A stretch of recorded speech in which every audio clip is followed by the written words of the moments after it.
busque la gloria y procure la unión.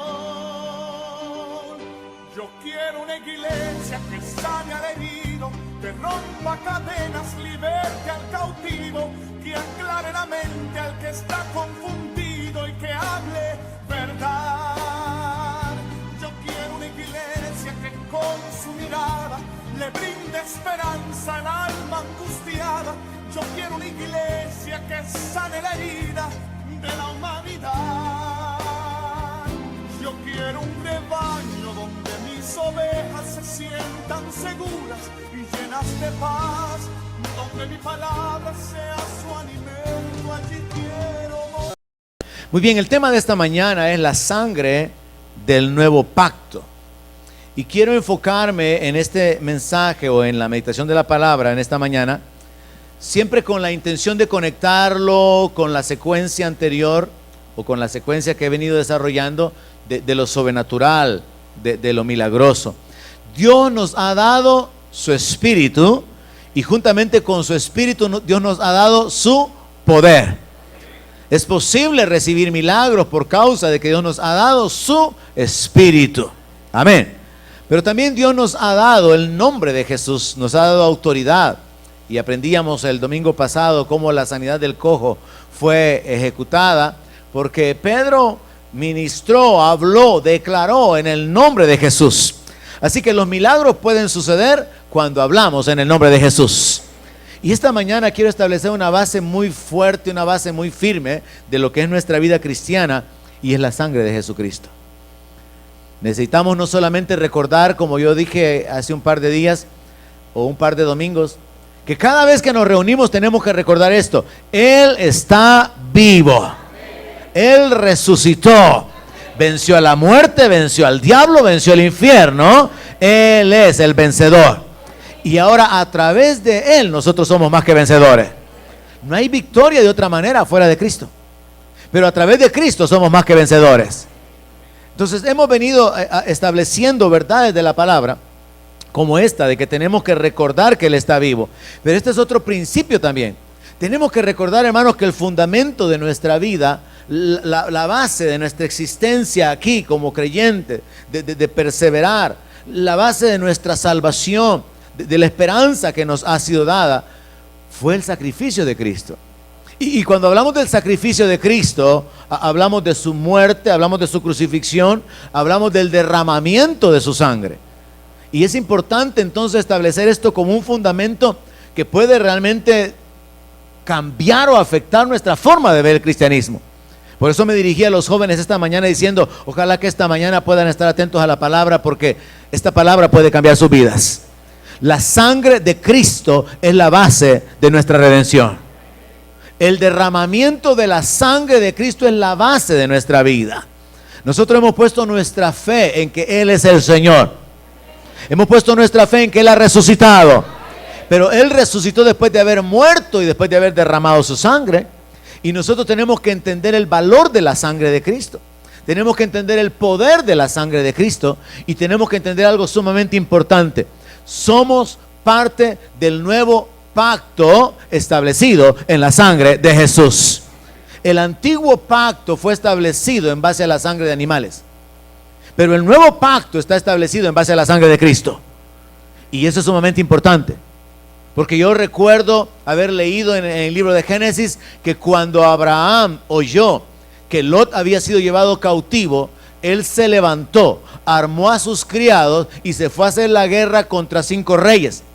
Y yo pensaba: ¿y cómo es que este viejito se atrevió a ir a la guerra? Y encontré la respuesta. 2 capítulos anteriores, Dios le había dicho: te bendeciré. Así que yo me imagino a Abraham hablando con sus criados y diciéndole: tengo que ir a libertar a mi sobrino.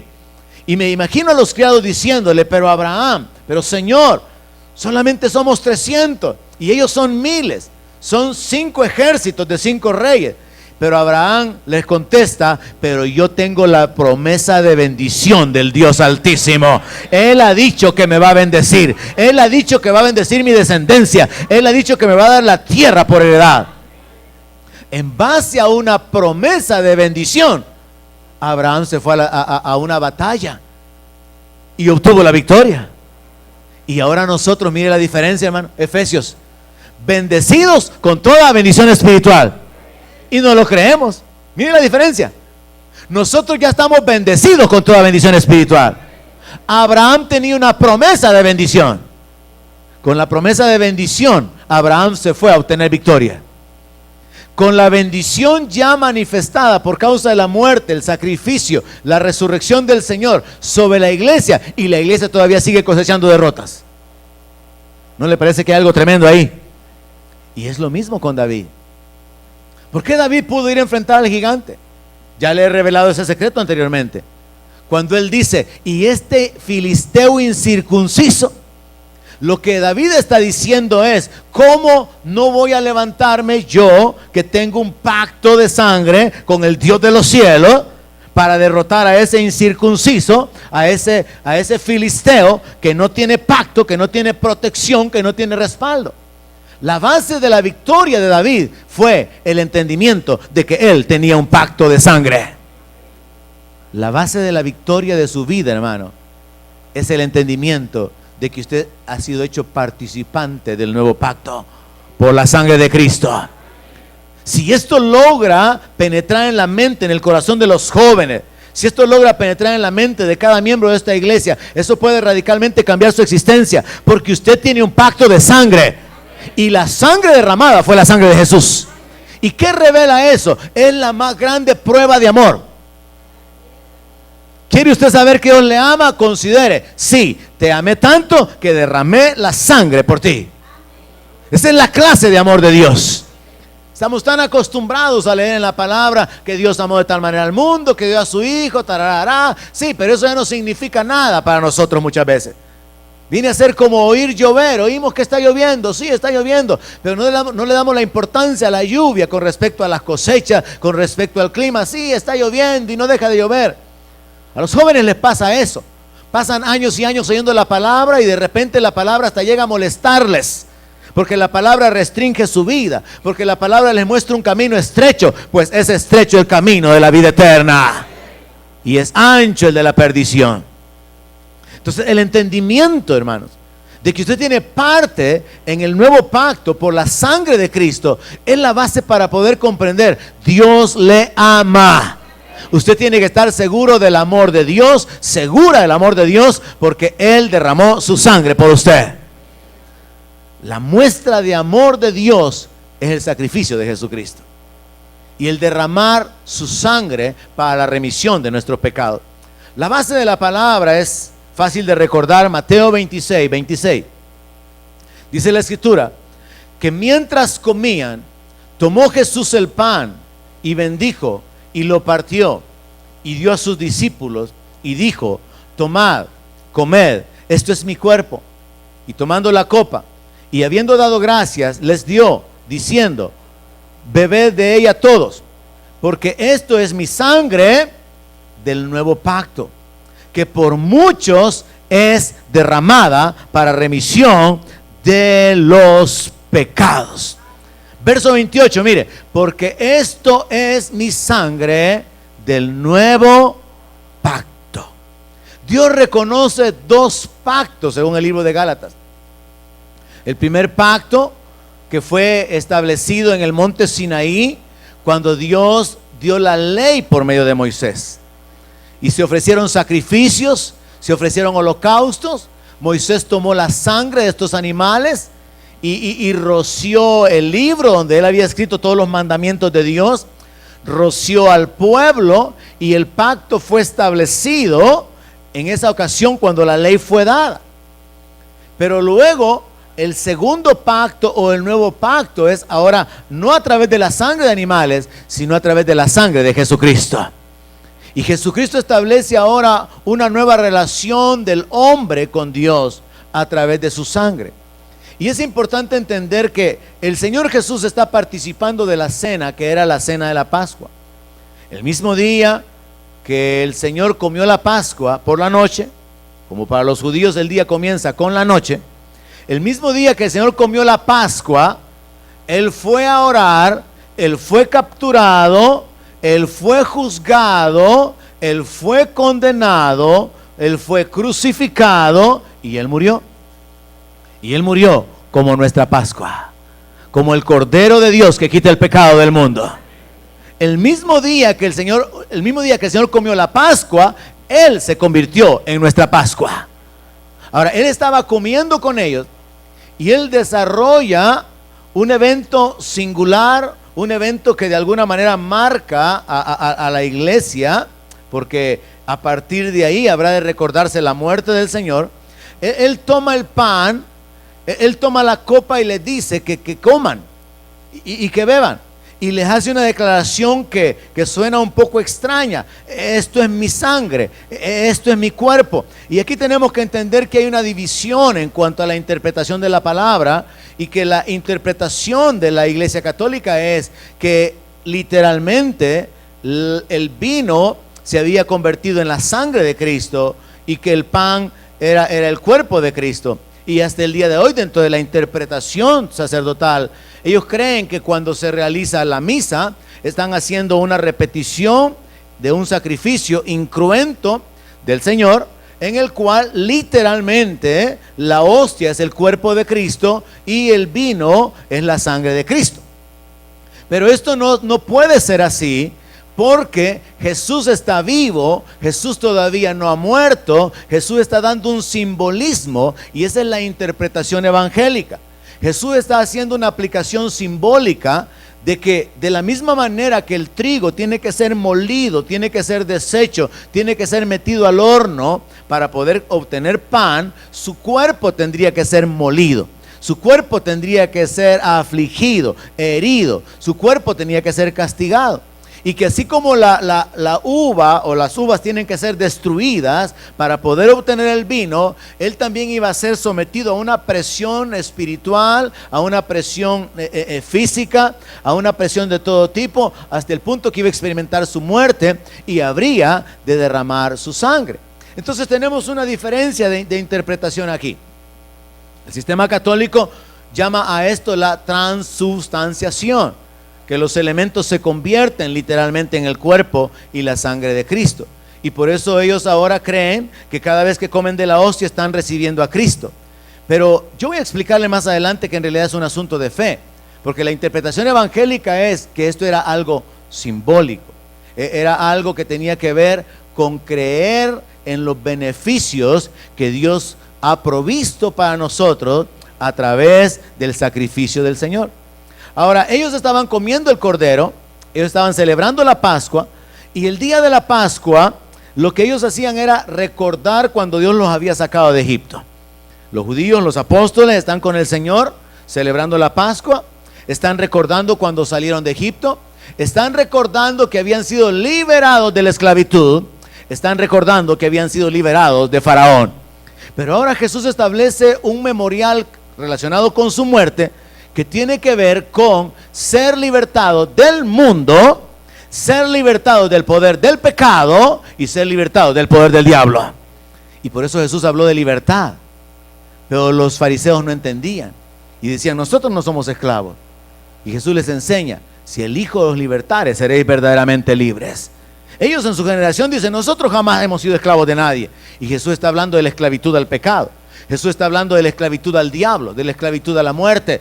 Pero solo Cristo trae libertad, solo Cristo trae la vida, solo Cristo trae el perdón de pecados, solo Cristo trae la victoria, la sanidad, la provisión.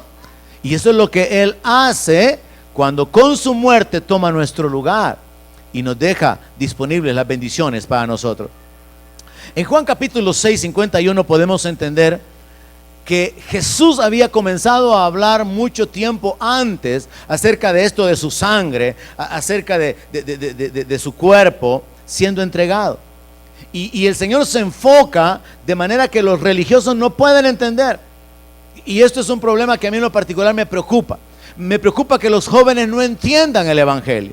Me preocupa que hayan adultos aquí que no comprendan realmente la esencia del Evangelio, como para poder pararse, para poder resistir, para poder conquistar, para poder poseer lo que Dios tiene para sus vidas. Y el entendimiento del pacto de sangre, el pacto en la sangre de Cristo, puede colocarle a usted en la posición de comenzar a recibir todas las bendiciones que Dios ha provisto para su vida. Espero que entienda por qué. Juan 6:51, mire lo que Jesús predicó. Jesús dijo, yo soy el pan vivo que descendió del cielo. Si alguno comiere de este pan, vivirá para siempre. Y el pan que yo daré es mi carne. Él está diciendo, el pan que yo voy a dar es mi cuerpo. Yo voy a dar mi cuerpo por el mundo, la cual yo daré por la vida del mundo. Yo voy a dar mi carne por la vida del mundo. Yo voy a entregar mi cuerpo por la vida del mundo. Entonces los judíos contendían entre sí diciendo, ¿cómo puede darnos a comer su carne? Y yo veo a estos religiosos igual que a Nicodemo. ¿Y cómo puede uno, siendo viejo, nacer de nuevo? Y la pregunta absurda, ¿puede acaso uno entrar de nuevo en el vientre de su madre? Mire, a veces la gente religiosa es la más ignorante de la palabra. La Biblia dice que Dios ha revelado las cosas a los niños. La Biblia dice que Dios ha revelado las cosas a los pequeños, o sea, a los que no se creen nada. Dios revela las cosas a los humildes, no a los que pretenden que saben. Por eso tenemos que ser cuidadosos de colocarnos en la posición donde creemos que ya sabemos, porque si creemos que ya sabemos, no sabemos como deberíamos de saber, dice el apóstol Pablo. Así que aquí están estos religiosos, estos judíos, y dicen, ¿y cómo puede darnos de comer su carne? Y Jesús les dice, en lugar de responderles cómo, porque es parte del secreto espiritual llamado fe, les dice, de cierto os digo, si no coméis la carne del Hijo del Hombre y bebéis su sangre, no tenéis vida en vosotros. El que come mi carne y bebe mi sangre tiene vida eterna, y yo lo resucitaré en el día postrero. Porque mi carne es verdadera comida y mi sangre es verdadera bebida. En el sentido literal, que los judíos escucharan que Jesús hablara acerca de que comieran su carne, eso literalmente era canibalismo. Y para ellos eso era un impacto terrible. Pero aparte de eso, escucharlo decir, comer su carne y beber su sangre, cuando Dios había prohibido que no podía comerse la carne de los animales y la sangre juntamente, era algo que los hacía todavía rechazar al Señor de una manera más abierta. Y por eso es que ellos consideraban, porque no entendían las enseñanzas de Jesús, no entendían que era un asunto espiritual, no entendían que el comerse la carne de Cristo, el comerse el cuerpo de Cristo y el beber su sangre significa asimilar por medio de la fe su muerte, hacer nuestros los beneficios de su muerte. Como no entendían eso, ellos decían, ¿y cómo nos va a dar a comer su carne? Con una mente natural no se pueden entender las cosas espirituales, dice la palabra de Dios. Así que esta gente está aquí confundida, no entienden de qué es lo que el Señor está hablando, pero en los versos 47 y 48 nosotros podemos entender un poco más claro sobre este asunto. Siempre el mismo capítulo 6, verso 47 y 48. El significado de comer la carne de Cristo y de beber su sangre literalmente significa creer en su muerte, en el derramamiento de su sangre, en sustitución nuestra, para el perdón de nuestros pecados, para la sanidad de nuestras enfermedades, para la reconciliación con el Padre, para la adopción como hijos, para la exaltación en la gloria de Dios. En el verso 47 Jesús dijo, de cierto os digo, el que cree en mí tiene vida eterna. Verso 48. Jesús está diciendo que es a través de creer en Él que se tiene la vida eterna. Verso 48, Él dice, yo soy el pan de vida. Así que la forma de comerse a Jesús como pan es a través de creer en Él.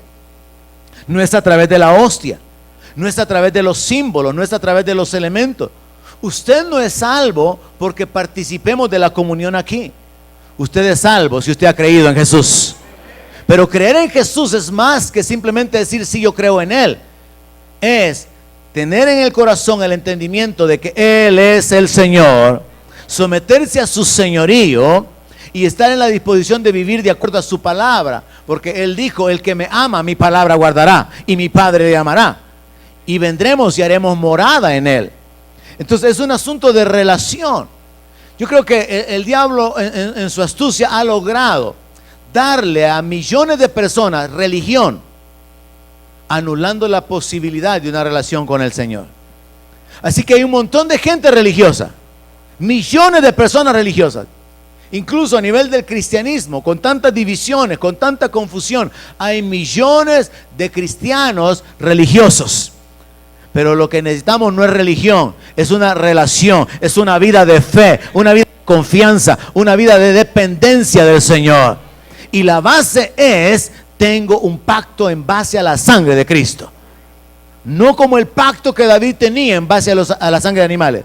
No como el pacto de Abraham. No, tengo un pacto que fue sellado con la sangre de Cristo.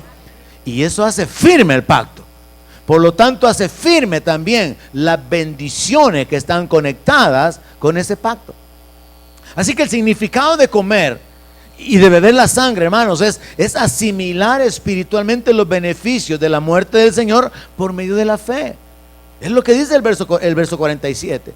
Es a través de creer en Él. Nadie será salvo por ir a la iglesia. Nadie será salvo por dar limosnas o por dar su dinero. Nadie será salvo por sus buenas obras. Nadie será salvo por participar de los elementos de la comunión. Somos salvos por la fe en el Señor Jesucristo. Somos salvos cuando a través de nuestra fe puesta en el sacrificio de Cristo, nosotros entendemos, Él compró mi vida. Mi vida le pertenece a Él. Él dio su vida por mí. Ahora yo tengo que vivir para Él. Y este es el problema, de nuevo aplicando a la vida de los jóvenes. El texto, bueno le es al hombre llevar el yugo desde su juventud. Pero los jóvenes lo que quieren es libertad. Pero en la libertad hay muerte. En la libertad hay pecado. En la libertad hay confusión. En la libertad hay dominio del diablo. ¿Sabe? En realidad nadie es libre. Porque o se es esclavo del diablo o somos siervos de Dios. Pero no hay nadie libre. Jóvenes tienen que entender eso.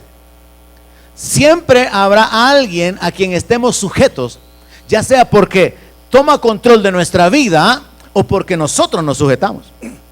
Y el que no decide que Jesús sea su Señor, el diablo viene a convertirse en su Señor sin que se lo pida. Cuando nosotros no tenemos en Dios puesto en Dios nuestro temor, vamos a tener temor de cualquier cosa. Pero cuando Dios es nuestro temor, no tenemos temor de nadie más, ni de la muerte, porque ahora nuestra vida está escondida en Cristo. Cuando entendemos que Jesús es el Señor y nos sometemos a Él, nadie más va a señorear nuestra vida. Pero cuando alguien está libre, entre comillas, cuando alguien está solo, está indefenso. Cuando alguien es independiente, es presa fácil del diablo. Un joven que se independiza fuera de tiempo de su familia es una presa fácil del enemigo para ser destruido. Un joven sin experiencia, un joven sin sabiduría, sin recursos, sin fortaleza, sin conocimiento, va a ser una presa fácil del enemigo. Y eso es lo que el diablo quiere: destruir la vida de las personas. Y qué mejor etapa que lograrlo entre la adolescencia y la juventud. Es la etapa donde la gente se pierde. Ahora, si los jóvenes logran atravesar esa etapa, van a poder ver al otro lado de esa etapa las bendiciones de Dios por haber llevado la cruz, por haberse negado. Y se van a haber ahorrado lágrimas, se van a haber ahorrado embarazos, se van a haber ahorrado pobreza, se van a haber ahorrado miseria, enfermedades, sufrimiento, frustración, por causa de haber decidido creerle al Señor, por causa de haber decidido seguir al Señor. Así que es importante entender que la base de esto es comprender: tengo parte de un pacto que fue sellado con la sangre de Jesús. No fue con sangre de animales, fue la sangre de Jesús, la prueba del amor de Dios. La prueba de que Dios me ha amado con amor eterno es que Él derramó su sangre por mí. Ahora, entonces Jesús habló acerca de ser el pan. Jesús también habló en Juan 15:1 de que Él era la vid verdadera. O sea, Jesús habló en estos términos de una manera figurada. No podemos tomar de una manera literal la palabra, sino que tenemos que tomarla con la aplicación o con la explicación espiritual. Jesús dice en Juan capítulo 15 verso 1, yo soy la vid verdadera. Y Él declara que nosotros somos los pámpanos y que el Padre es el labrador. Así que Jesús dice en Juan 15:1 que Él es la vid verdadera, y en Juan 6 Él dice que Él es el pan.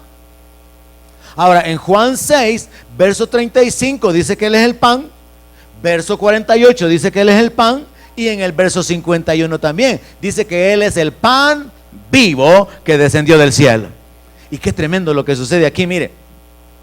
Cuando Él dijo que Él era el pan vivo que descendió del cielo, los judíos que estaban un poco así indignados por las cosas que Jesús enseñaba, a pesar de que habían visto a Jesús multiplicar los alimentos para darle de comer a 5,000 personas, lo confrontan y le dicen, ¿y qué señal haces para que te creamos? Y el Señor había sanado leprosos, resucitado muertos, multiplicado los alimentos, y todavía le están pidiendo señal. Y lo confrontan haciéndole ver que ellos piensan que Jesús es menor que Moisés, y le dicen, Moisés nos dio el maná, Moisés nos dio pan del cielo. Y Jesús les hace una declaración tremenda y le dice, de cierto les digo, Moisés no les dio pan del cielo, yo soy el pan que descendí del cielo. Entonces cuando usted es un lector de la palabra, puede encontrar un elemento tremendo ahí. ¿Cómo es eso? O sea que Moisés no les dio el pan del cielo. No, si Moisés lo que hizo fue a través de la intervención divina proveer el maná, pero el maná era como una hojuela que tenían que cocerla, que tenían que prepararla para que se convirtiera en pan. Y entonces Jesús trae una revelación aquí. Así como Dios trajo las codornices con un viento, Dios trajo esas cosas que según los judíos había bajado del cielo, era pan del cielo. Pero Jesús les dice, Moisés no les ha dado nada del cielo. Es cierto que vino de una manera sobrenatural, pero no vino del cielo, vino del aire. Era algo natural que ellos tenían que cocinar, que tenían que preparar. No era que aparecían ahí los biscuits, no era que aparecía ahí el pan árabe. No, ellos tenían que cocinarlo, tenían que prepararlo. Y Jesús les dice, no, Moisés no les ha dado pan del cielo, mi Padre les da el verdadero pan del cielo. Yo soy el pan que descendió del cielo. Y se revela a sí mismo como el único que verdaderamente puede dar vida. Y les dice entonces de que Él ha descendido del cielo como el pan vivo. Así que Jesús habló acerca de ser el pan, Jesús habló acerca de ser la vid verdadera, y Él habló acerca de la necesidad de comerlo. Pero ese comerlo tiene que ser interpretado espiritualmente, y es asimilar los beneficios de su muerte por medio de la fe. Ahora, en la Biblia yo encuentro una serie de textos con los que nosotros, si fuéramos un poco más diligentes en escudriñarla, tendríamos una serie de doctrinas relacionadas con la sangre.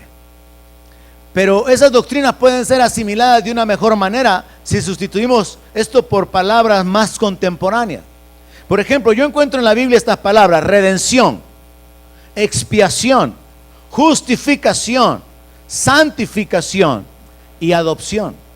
5 cosas que están relacionadas con la sangre de Cristo. ¿Alguien me está oyendo? 5 aspectos que tienen que ver con su vida y están basados en la sangre de Cristo.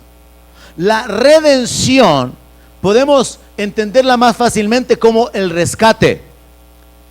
Dios nos rescató por medio de la sangre de Cristo.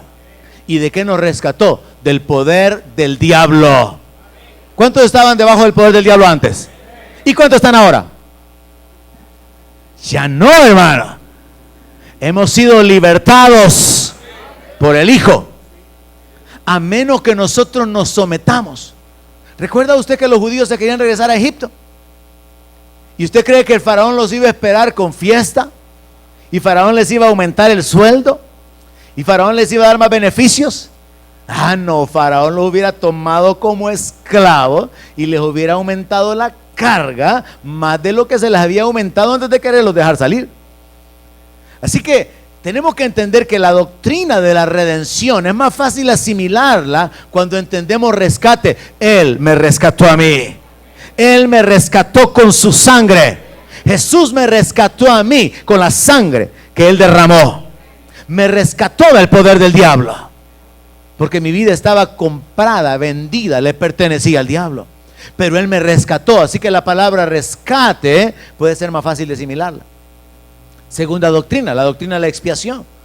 La expiación tiene que ver con sufrir el castigo, tomar la culpa y las consecuencias de la culpa. Ahora, la doctrina de la expiación puede entenderse como ser librado del castigo, librado de la muerte. Y eso significa librado de la condenación eterna, librado del infierno. Ahora, como nunca hemos visto el infierno ni hemos oído el infierno, entonces no nos emocionamos mucho con esto, porque no tenemos una comprensión muy clara de que Dios nos ha rescatado, porque no hemos tenido esa experiencia. Entonces no valoramos el asunto de la expiación, porque no conocemos las consecuencias graves y eternas del pecado. Sí podemos vivir en este mundo y darnos cuenta que el pecado causa destrucción.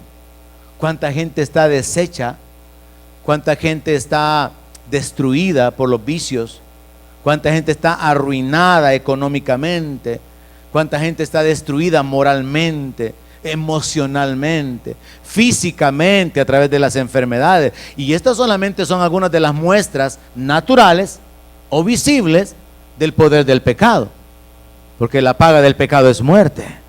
Y uno puede ver que en el mundo hay bastante sufrimiento. ¿Cuántos están de acuerdo conmigo? Uno puede ver que la tierra está llena de mucho sufrimiento. Es lo único que podemos ver.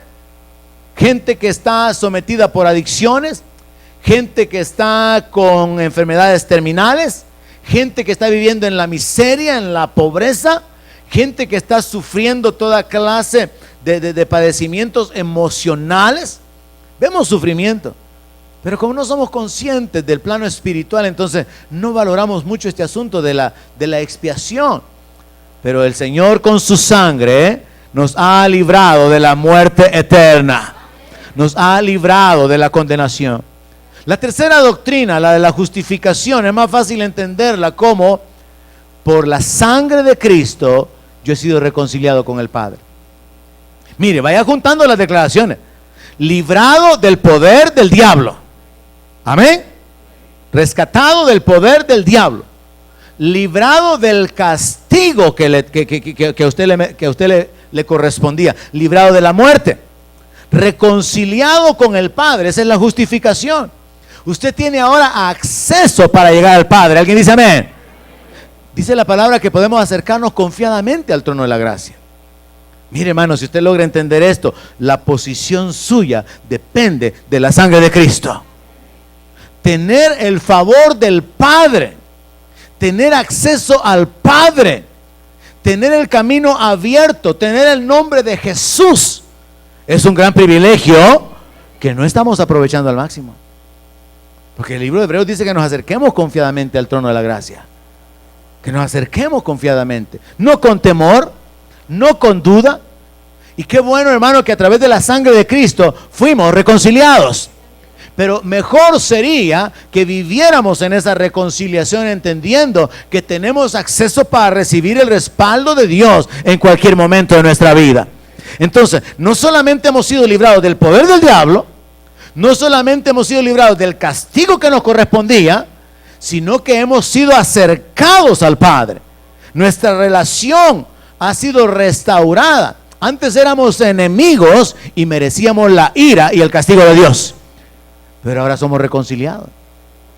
La relación se ha restaurado. La cuarta doctrina, la de la santificación, vamos a entenderla más fácil como limpiarnos. Dios, a través de la sangre de Cristo, nos ha limpiado, nos ha santificado. ¿De qué nos limpia, hermano? De nuestra propia miseria y de nuestro pecado. Mire, no solamente nos saca de debajo del poder del diablo, no solamente quita el castigo que nos pertenecía, no solamente restaura nuestra relación con Dios como Padre, sino que también nos limpia de nuestra miseria, de nuestro pecado, para que tengamos una vida nueva. Dios no solamente nos perdona, sino que también nos da el poder para vivir una vida nueva. Aquí es donde el creyente tiene que enfocarse, enfocar su esfuerzo. Hay una vida nueva disponible para usted, hermano. El gran problema evangélico es este: nacemos de nuevo y seguimos viviendo la misma vida vieja. ¿Alguien me oyó? Hay un montón de cristianos evangélicos, hijos de Dios, nacidos de nuevo, pero siguen viviendo el mismo estilo de vida viejo. Y Dios nos ha llamado a que andemos en vida nueva, y por eso nos ha dado el Espíritu. Y las cosas que la Biblia revela son tremendas, hermano. Dice que Dios nos ha dado el Espíritu para que sepamos las cosas que nos ha concedido. Nos ha dado el Espíritu para que podamos tener revelación, para que podamos tener conocimiento, para que podamos tener guianza. Pero por causa de no colocarnos en el entendimiento de lo que significa ser participantes de este pacto en base a la sangre de Cristo, no poseemos los beneficios. Por eso le ponía el ejemplo de Abraham. Abraham tenía la promesa de bendición, y con esa promesa de bendición él creyó que a él le correspondía la victoria. Usted está bendecido con toda bendición en los lugares celestiales y está sentado juntamente con Cristo. ¿No cree que vale la pena presionar en fe para conquistar, para poseer, para recibir lo que usted necesita en la vida? Si usted está bendecido, usted no tiene una promesa de bendición. ¿Alguien puede entender eso? Usted no tiene una promesa de bendición. Usted está bendecido en Cristo. Usted es bendecido con el creyente Abraham por medio de la fe. Dios no le ha dado a la iglesia una promesa de que la va a bendecir, lo va a bendecir. Dios ya nos bendijo. Es muy diferente tener la promesa de bendición a estar bendecidos. Por eso es que es importante el entendimiento. Tengo un pacto de sangre, y no es la sangre de animales, es la sangre de Cristo la que selló ese pacto. Por lo tanto, mi vida está segura. Ya no estoy debajo del poder del diablo, ya no estoy esperando castigo. Tengo acceso al Padre. He sido limpiado de mi pecado y de mi miseria. Hermano, la revelación de Dios para la iglesia es tremenda. ¿Cuál es nuestro problema? No logramos captar. Estamos igual que los fariseos, estamos igual que los judíos muchas veces. ¿Y cómo nos va a dar a comer de la carne? ¿Y cómo que estamos bendecidos y estamos emproblemados? ¿Y cómo que estamos bendecidos y no tenemos dinero? ¿Y cómo estamos bendecidos y todavía hay enfermedades? ¿Y cómo estamos bendecidos y mi familia es un relajo? ¿Y cómo estamos bendecidos? Porque no sabemos asimilar la revelación espiritual para que entonces sea una realidad en el mundo físico. David se enfrentó al gigante. El asunto no es que no van a haber gigantes, es al contrario. Van a haber gigantes para que también hayan victorias gigantes. Así que si usted tiene gigantes enfrente de usted, usted tiene la oportunidad de victorias gigantes para la gloria de Dios. Si usted tiene problemas gigantes, usted tiene oportunidades gigantes para que el nombre de Dios sea glorificado. El asunto es, ¿habrá alguien que se atreva a creerlo? Eso es todo el asunto. Creerle a Dios. Mire, de nuevo, creer. Fui sacado de debajo del poder del diablo. El castigo que a mí me pertenecía ya fue cargado sobre Jesús. He sido reconciliado con el Padre. Y he sido limpiado de mi naturaleza, de mi miseria, de mi condición de pecado, por la sangre de Cristo. Y la última doctrina, la doctrina de la adopción, es más fácil entenderla como: fui comprado. Dios me compró para hacerme su heredero. Imagínese, hermano. Imagínese si no es grande el amor de Dios que Él compra herederos. Piense en esto. Dios lo compró a usted con la sangre de Cristo para hacerlo heredero. No han entendido. Dios lo compró a usted a precio de sangre para convertirlo en heredero. ¿No cree usted que es maravilloso el amor de Dios, hermano? Dios compra a los herederos. En los Estados Unidos es normal que los gringos hagan cosas locas, como por ejemplo, le dejo $1,5 millones a todos los gatos que tenía. En los Estados Unidos se hacen cosas locas con la gente loca. Y dejo los 10 millones que tenía a una fundación de salven a los delfines. Y dejo mi mansión y dejo mis propiedades para que investiguen sobre cómo prolongarle la vida a la gente y quitarle las arrugas de la cara. Y para que hagan investigaciones espaciales. La gente hace locura con el dinero. Dios hizo algo que parece una locura. Con la sangre de Cristo compró la vida de seres humanos para hacerlos herederos de su gloria. Entonces sumemos todo, hermano. Por la sangre de Cristo usted fue sacado debajo del poder del diablo. Eso es lo que la palabra de Dios llama redención. Dios lo rescató.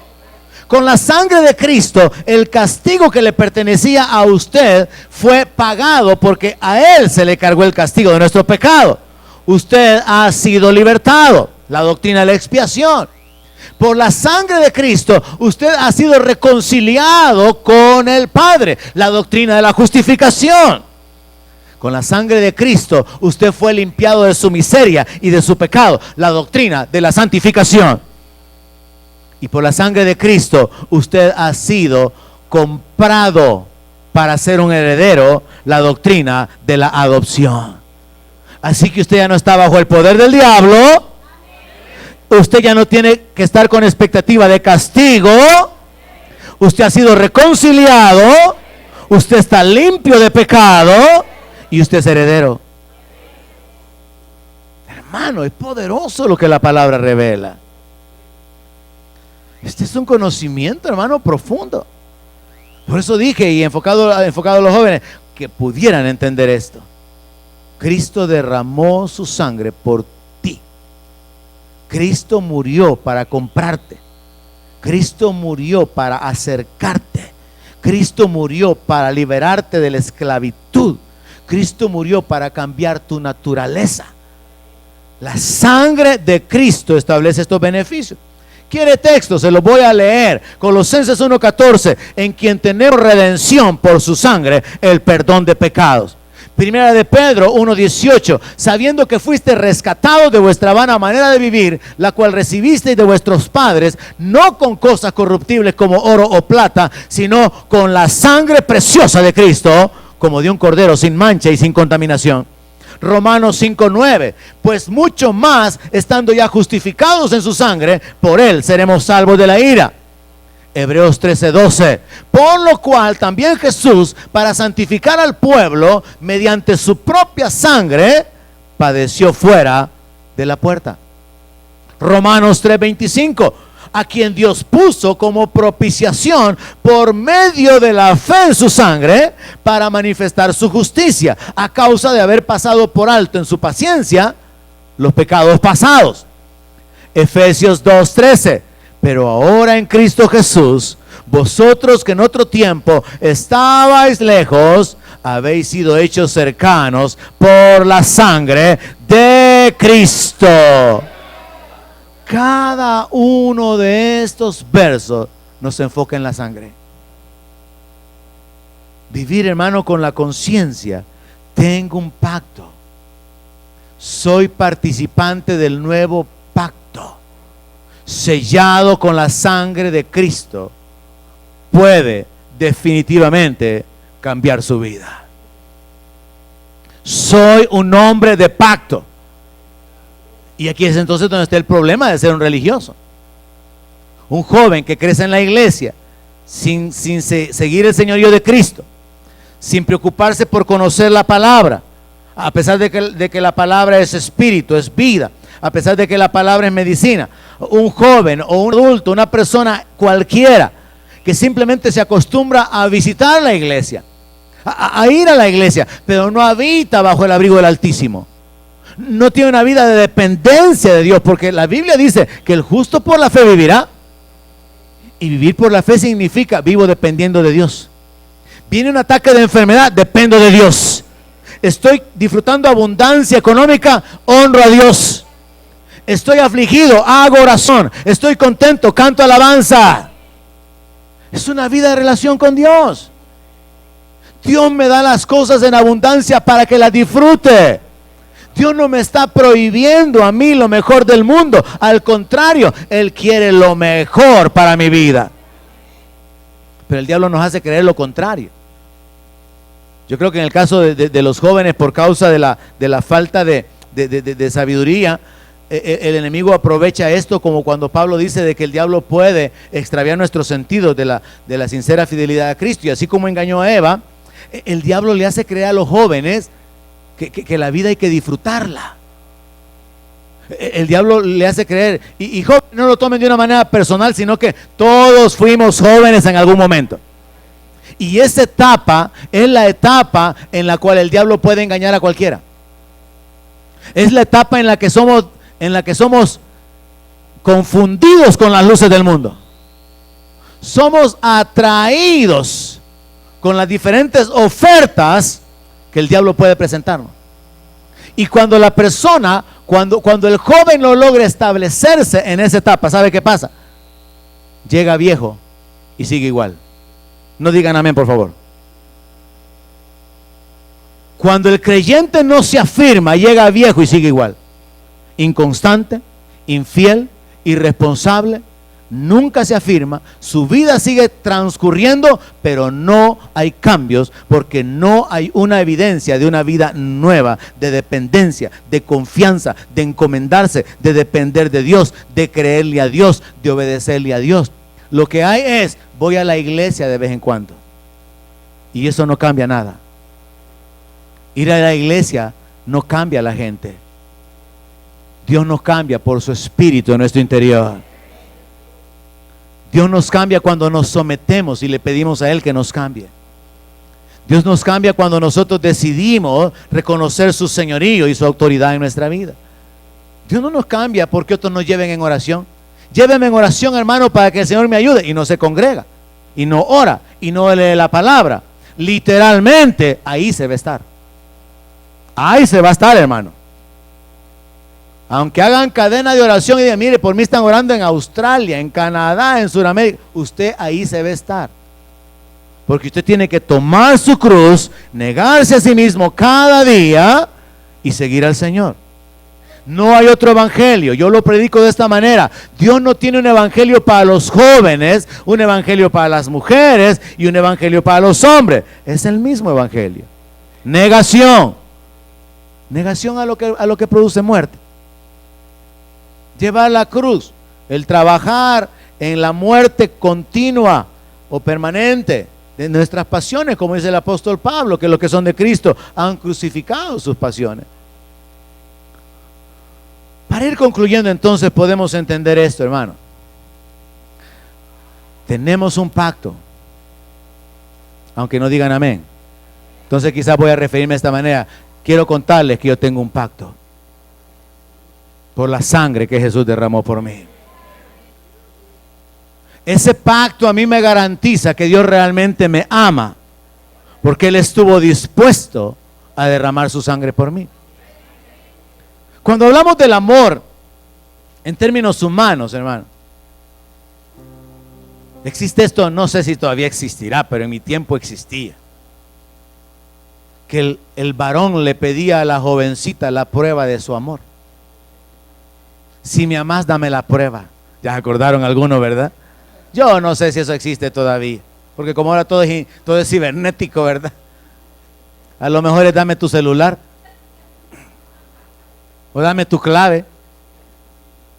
Pero en mis tiempos existía esa idea.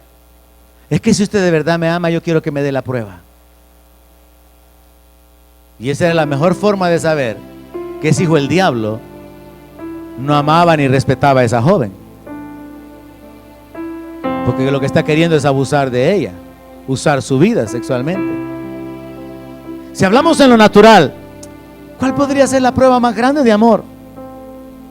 ¿Cómo una mujer puede estar segura que un hombre le ama? Ah, si le confía. Es que tampoco hay libretas de ahorro ahora, es que mi mundo era otro, hermanos. Si le confiaba las libretas de ahorro y podía saber cuánto tenía. Pero ya no se puede ni así tampoco. Entonces, dame el PIN, dame la clave. Quizás eso sería, ¿verdad? ¿Cómo puede una mujer saber que un hombre le ama? Si puede poner todos los bienes a su disposición. Si la casa está a nombre de ella. Ahí sí, ahí vamos, ahí vamos. Si los carros están a nombre de ella. Ahí sí, ahí sí. Es más, si en vez de permitirle libretas o pines, el dinero lo maneja ella. Hoy sí nos vamos entendiendo. Eso sí significa que el hombre confía en mí. Él me ama. En lo natural nos quedamos tan cortos con esto de la prueba del amor, porque alguien ha dicho de que el verdadero amor tiene que pasar la prueba de la distancia. Dos enamorados se separan físicamente, geográficamente, pero si de veras se aman, se van a esperar hasta que puedan volver a juntarse. Que el amor tiene que superar la prueba del tiempo. Si de veras se aman, se van a esperar, no importa que ya viejitos de a 60, de a 70, ahí se van a ir a casar los dos. Y han habido casos, literalmente. No estoy bromeando. Ha sucedido. Pero usted diga, cruz, eso no me pasará a mí, ¿verdad? Así que lo veo ya está un poco afligido. En lo natural, hermano, la prueba del amor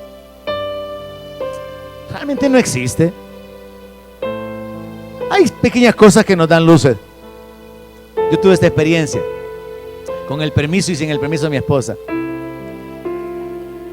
Yo tuve un accidente de moto cuando éramos novios. No muchos saben eso, pero yo tengo mi cara cortada. Me corté aquí. Tengo una gran cicatriz aquí. Lo que pasa es que las arrugas me lo esconden. Me corté el ojo, debajo del ojo, y me corté la frente.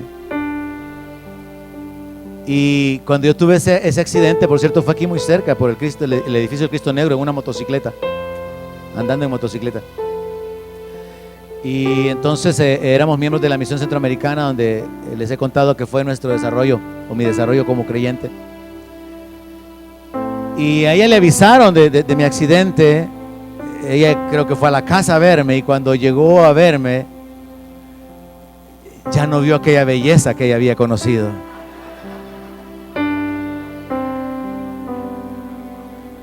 Yo le vi el rostro que ella puso. Ella fue impactada, porque en un momento yo era bello y en un momento después era feo. Yo nunca lo imaginé, nunca lo pensé. Solo quiero cerrar con esto de lo de la prueba del amor, porque quiero llevarle la prueba del amor de Dios. Teníamos un muy buen amigo, aunque quizás no era muy buen amigo mío, era más buen amigo de ella, que cuando supo cómo estaba, le dijo: y te vas a quedar con él, le dijo. Jorge, Jorgito, su amiguito, y te vas a quedar con él, le dijo.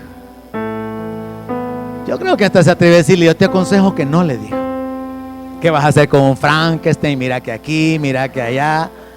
No era un hombre de fe que creyera que Dios hace milagros y maravillas. Y ella me contó eso. Yo no lo escuché, ella misma me lo contó. Y entonces ella me contó que cuando Jorge le dijo eso, ella le dijo: sí, voy a quedarme con él porque lo amo. ¿Cómo cree que me sentí yo?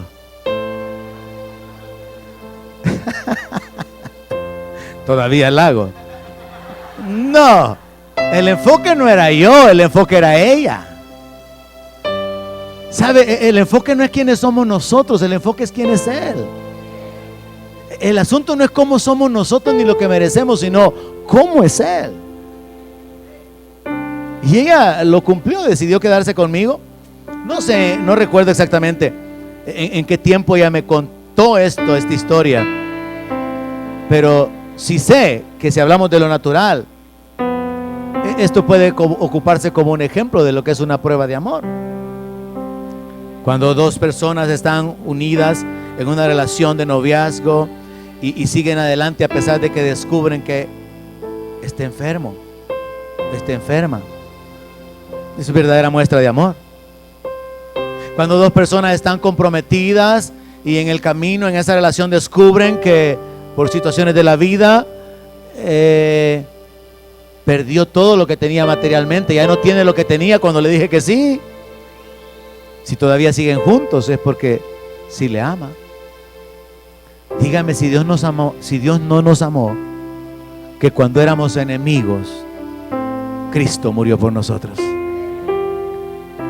Dígame si Dios no nos amó, que siendo merecedores de un castigo, Cristo tomó el castigo que nos pertenecía a nosotros.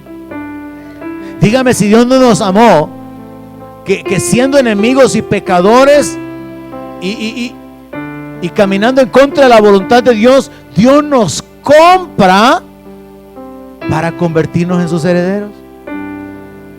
Dígame usted si Dios no nos amó, que decidió sellar ese pacto con la sangre de Cristo. No es un hombre decidiendo dar todo su dinero para sanar a su novia. No es una mujer dejando a su familia su apellido y el respaldo que su familia pueda darle para quedarse con el novio. No, es sangre, es la vida siendo entregada, es la sangre sellando un pacto del cual usted ahora es parte, el cual usted tiene que entender y tiene que valorar. Mateo 20:28, póngase de pie mientras lo leemos. Mateo 20:28 dice: como el Hijo del Hombre no vino para ser servido, sino para servir y dar su vida en rescate por muchos. ¿Sabe? La palabra rescate en el inglés es ransom, y es el pago por el secuestro.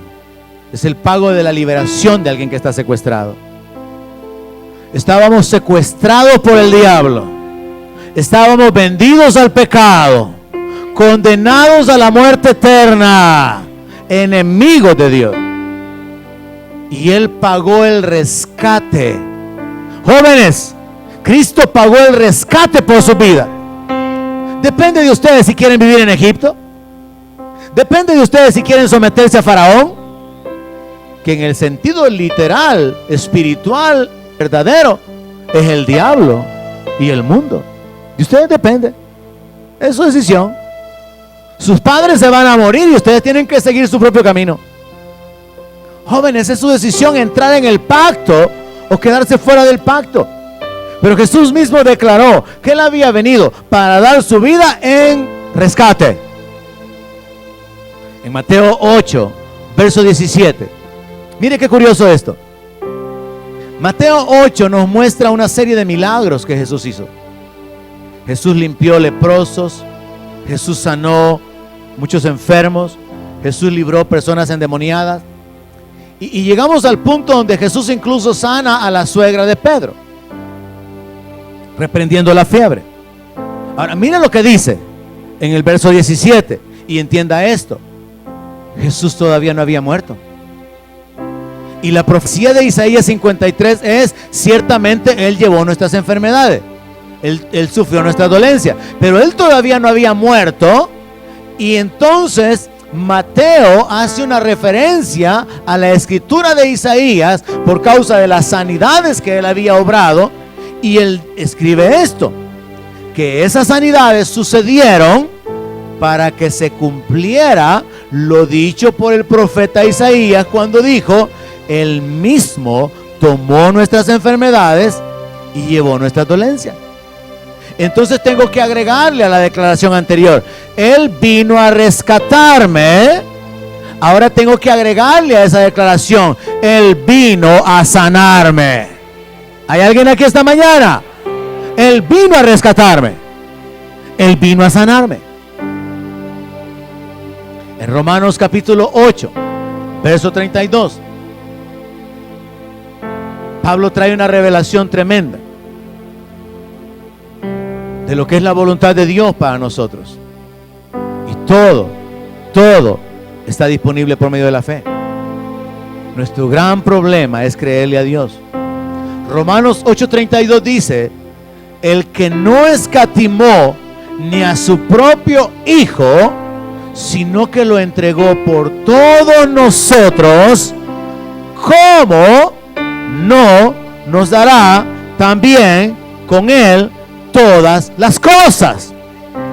Así que tengo que agregarle a las dos declaraciones anteriores: Él vino a rescatarme, Él vino a sanarme, Él vino a proveerme todas las cosas. La sangre de Cristo sella un pacto de bendición. Dios hizo un pacto con Abraham. Le prometió descendencia, le prometió tierra, le prometió riquezas, le prometió autoridad y poder, porque le dijo que sus descendientes iban a poseer las puertas de sus enemigos. Esa es la bendición de Abraham. Ahora nosotros tenemos un pacto en la sangre de Cristo que es mejor que el antiguo pacto, porque no está ligado a una herencia terrenal, sino a una herencia espiritual. Dice la palabra que tenemos herencia en los cielos reservada.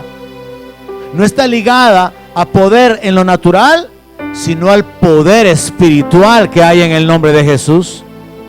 No está ligada a una descendencia humana, física, temporal, sino está ligada a una descendencia eterna en la presencia de Dios, en la gloria de Dios. Así que podemos ver que aquí hay algo que tenemos que aplicar en nuestra vida, y es una reflexión. Si Dios entregó a su Hijo por mí, para sacarme del poder del diablo, para pagar mi castigo, para reconciliarme con Él, para librarme de mi propia miseria y naturaleza de pecado, y para adoptarme como hijo, si Dios ha hecho esas cosas a través de la sangre de Cristo, ¿habrá algo que pueda quedarse fuera? Como por ejemplo la enfermedad, como por ejemplo la miseria, la derrota. Y la respuesta es no, porque la declaración es: si Él no escatimó a su propio Hijo, sino que lo entregó, ¿cómo no nos va a dar juntamente con Él todas las cosas? La prueba de su amor fue el derramamiento de su sangre. Podemos estar seguros de que Él nos ama porque Él derramó su sangre. Y podemos estar seguros de que su voluntad cubre todas las áreas de nuestra vida porque Jesucristo fue entregado por nosotros. Entendámoslo de esta manera. Cuando Dios se le aparece a Abraham y comienza a hacerle promesas, Abraham comienza a soñar, en términos figurados, con lo que Dios le ha prometido. Pero en un punto de la relación de Dios con Abraham, Dios le dice a Abraham: a tu descendencia le voy a dar toda esta tierra, le dice. Y Abraham le hace una pregunta a Dios: ¿y en qué conoceré que la he de heredar? Le dice Abraham. ¿Qué es lo que le está preguntando a Abraham? Señor, ¿cómo puedo estar seguro? Y Dios le dice: tráeme una becerra de 3 años, y tráeme un carnero, y tráeme un palomino. Y ese día Dios hace un pacto con Abraham. Abraham sacrifica los animales, pone una mitad enfrente de la otra, y cuando era de noche, dice que una antorcha, la presencia de Dios, pasaba en medio de los animales. Esa era la forma de hacer el pacto: pasar en medio de los animales, porque ahí había sangre. El pacto de Dios con Abraham se hizo en base a la sangre de los animales. Pero escuche de dónde viene el sacrificio. Abraham le preguntó: ¿cómo puedo estar seguro de que esta tierra se la vas a dar a mi descendencia? Entonces escuche a Dios decirle: hagamos pacto. Vas a estar seguro porque este día hago un pacto contigo. Y es lo que la palabra dice. Ese día Dios hizo un pacto con Abraham. Ahora Abraham le preguntó eso a Dios: ¿y cómo puedo estar seguro? Ahora trasladémoslo a usted. Usted le pregunta a Dios: Señor, ¿y cómo puedo estar seguro que soy más que vencedor? Y Dios no le dice: tráeme. No. Dios dice: entregué a mi hijo por ti. Aleluya. Dios no dice: sacrifica animales. Él dice: yo ya sacrifiqué a mi hijo. Puedes estar seguro, porque mi hijo derramó su sangre por ti. Puedes estar seguro porque no depende de ti. No depende de lo que tú hagas. No depende de lo que has hecho. Depende de mí, dice el Señor. Te amé tanto que envié a mi hijo y él derramó su sangre por ti. O pongámoslo de esta otra manera. En una ocasión Sansón tuvo que pelear con un montón de filisteos y él obtuvo la victoria y quedó cansado y quedó sediento. Y después de que él ha matado un montón de filisteos, Sansón le dice: Señor, le dice, tú has dado esta grande salvación por mano de tu siervo y me voy a morir de sed. Y Dios abre una cuenca y comienza a brotar agua. Ahora vámonos con usted. Usted puede decirle al Señor: Señor, me has salvado del infierno, me has sacado del poder del diablo y voy a morirme con esta enfermedad y esta dolencia. Y Dios va a manifestarse diciendo: no, porque yo entregué a mi hijo y juntamente con él te he entregado todas las cosas. Si hay alguien agradecido, levante sus manos, bendiga al Señor, dele gracias por ese pacto. Si lo entiende, dele gracias a Dios por el pacto. Dele gloria a Dios esta mañana, hermano. Si usted entiende que usted es participante del pacto en la sangre de Cristo, que usted ha sido libertado del poder del enemigo, que el castigo que le correspondía ha sido quitado. Donde mi palabra sea su alimento, allí quiero morar.